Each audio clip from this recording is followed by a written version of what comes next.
కార్యక్రమాన్ని పరిశీలించడానికి ఈరోజు కుమారయ్య గారితో పాటు నేను కమిటీ సభ్యులు అధ్యక్షులు రామరెడ్డి గారు, ఆది ప్రవీణ్ గారు, అబ్దుల్ మహమ్మద్ గారు, అసిస్టెంట్ కమిషనర్, మున్సిపల్ సిబ్బందితో ఉదయం నుండి ఈరోజు ఈ రూట్ మ్యాప్ పరిశీలించడం జరుగుతుంది. ఇందులో భాగంగా దుర్గగుండ రోడ్లపైన కానీ అక్కడ అమ్మవారి గద్దెల దగ్గర అవసరమైన మోరాన్ గారు, రాష్ట్ర కాంగ్రెస్ అధ్యక్షులు మహేష్ కుమార్ గౌడ్ గారు ఫోన్ ద్వారా మేయర్ గారికి ఆదేశం చేయడం జరిగింది. వారు అక్కడ అవసరమైన మోరాన్ గారు మట్టి కానీ అనవసరమైన ముఖాలు కానీ తొలగించే ప్రక్రియలో ఇదే నుంచి మేము ఈ ప్రక్రియను కొనసాగుతున్నాం.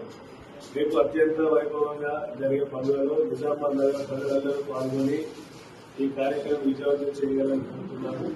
ఎందుకంటే గతంలో దాదాపు 140 సంవత్సరాల క్రితం సందర్భంలో నిజామాబాద్ లో ఉన్న అప్పటి గ్రామీణ ప్రాంతమైన నిజామాబాద్ లో ఉన్న అన్ని కుల సంఘాలు కలిపి ఇక్కడ ఒక పండుగని అమ్మవారికి బోనాల రూపంలో కానీ నైవేద్య రూపంలో సమర్పించి ఈ రోడ్లను నయం చేసే విధంగా వాళ్ళు పాల్గొన్నారు.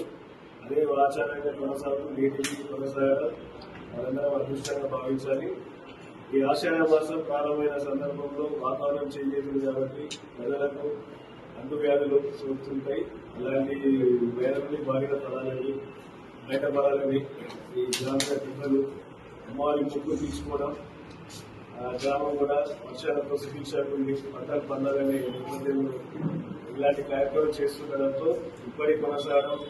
పెద్దలు ఎంత బిజీ ఉన్నా వారు ఎటువంటి పనులైన పక్కన పెట్టుకొని యువ పనులు అత్యంత వైభవం నిర్వహించడం మన దృష్టం. దీంట్లో పాల్గొని మనం కూడా యువ పనులు అత్యంత వైభవం జరుపుకోవాలని కోరుకుంటున్నాం.